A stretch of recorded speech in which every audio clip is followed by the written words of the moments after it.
आज हम पढ़ने वाले हैं NCERT geography class 6 chapter number 3 पृथ्वी की गतियाँ।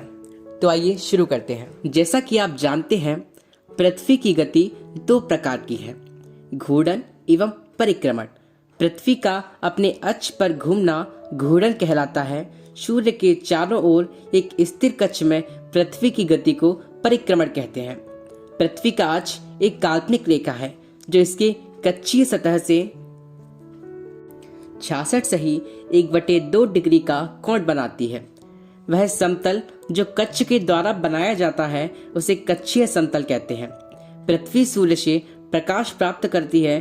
पृथ्वी का आकार गोले के समान है, इसलिए एक समय में सिर्फ इसके आधे भाग पर ही सूर्य की रोशनी प्राप्त होती है। सूर्य की ओर वाले भाग में दिन होता है, जबकि दूसरा भाग जो सूर्य से दूर होता है वहाँ रात होती है। ग्लोब पर वह वृत्त जो दिन तथा रात को विभाजित करता है उसे प्रदीप्ति वृत्त कहते हैं। यह वृत्त अक्ष के साथ नहीं मिलता है। पृथ्वी अपने अक्ष पर एक चक्कर पूरा करने में लगभग 24 घंटे का समय लेती है। घूर्णन के समय काल को पृथ्वी दिन कहा जाता है। यह पृथ्वी की दैनिक गति है। अगर पृथ्वी घूर्णन नहीं करे तो क्या होगा?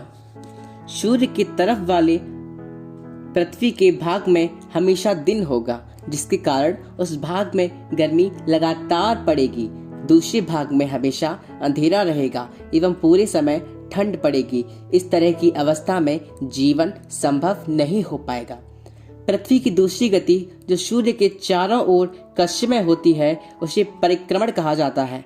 पृथ्वी एक वर्ष या 365 सही 1/4 दिन में सूर्य का एक चक्कर लगाती है। हम लोग एक वर्ष 365 दिन का मानते हैं तथा सुविधा के लिए 6 घंटे को इसमें नहीं जोड़ते हैं।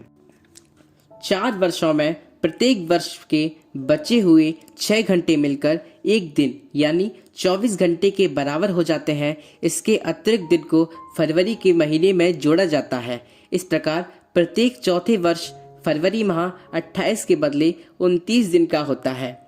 ऐसा वर्ष जिसमें 366 दिन होते हैं उसे लीप वर्ष कहा जाता है। पृथ्वी दीर्घ वृत्ताकार पथ पर सूर्य के चारों ओर चक्कर लगाती है। ध्यान दीजिए कि पृथ्वी पूरे कक्ष में एक ही दिशा में झुकी हुई है। सामान्यतः एक वर्ष को गर्मी, सर्दी, वसंत एवं शरद ऋतुओं में बांटा जाता है। ऋतुओं में परिवर्तन सूर्य के चारों ओर पृथ्वी की स्थिति में परिवर्तन के कारण होता है। क्या आप जानते हैं, प्राचीन भारतीय खगोल शास्त्री आर्यभट्ट ने बताया था कि पृथ्वी गोल है और अपने अक्ष पर घूर्णन घूमती करती है। चित्र 3.3 में आप देखेंगे कि 21 जून को उत्तरी गोलार्ध सूर्य की तरफ झुका है।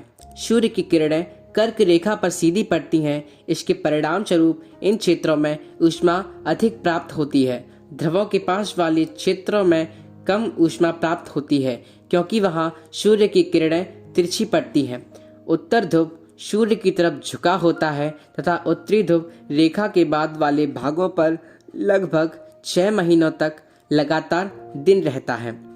चूंकि उत्तरी गोलार्ध के बहुत बड़े भाग में सूर्य की रोशनी प्राप्त होती है, इसलिए विषुवत वृत्त के उत्तरी भाग में गर्मी का मौसम होता है।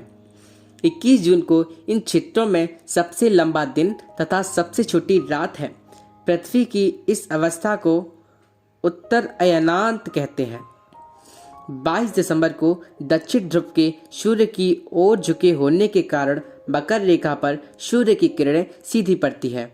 चूंकि सूर्य की किरणें मकर रेखा पर लंबवत पड़ती हैं, इसलिए दक्षिणी गोलार्ध के बहुत बड़े भाग में प्रकाश प्राप्त होता है।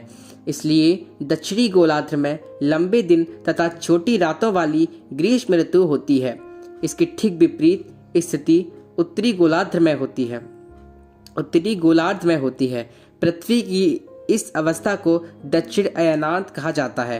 क्या आप जानते हैं कि ऑस्ट्रेलिया में ग्रीष्म ऋतु में क्रिसमस का पर्व मनाया जाता है? 21 मार्च एवं 23 सितंबर को सूर्य की किरणें विषुवत वृत्त पर सीधी पड़ती हैं। इस अवस्था में कोई भी ध्रुव सूर्य की ओर नहीं झुका होता है। इसलिए पूरी पृथ्वी पर रात एवं दिन बराबर होते हैं। इसे विषुव कहा जाता है। 23 सितंबर को उत्तरी गोलार्ध में शरद ऋतु होती है, जबकि दक्षिणी गोलार्ध में वसंत ऋतु होती है। 21 मार्च को स्थिति इसकी विपरीत होती है, जब उत्तरी गोलार्ध में वसंत ऋतु तथा दक्षिणी गोलार्ध में शरद ऋतु होती है। इस प्रकार स्पष्ट है कि पृथ्वी के घूर्णन एवं परिक्रमण के कारण दिन एवं रात तथा ऋतुओं में परिवर्तन होता है। तो इस प्रकार यह अध्याय समाप्त होता है। ये सभी ऑडियो बुक्स आपके एज ए यूपीएससी एस्पिरेंट आपके रिवीजन में बहुत ज़्यादा ही सहायक हैं। मैं आपको पर्सनली सजेस्ट करूँगा कि आप कम से कम एक बार इन बुक्स को हफ्ते में ज़रूर पूरा करें, जो कि आपके लिए बहुत ही लाभदायक सिद्ध होगा। धन्यवाद।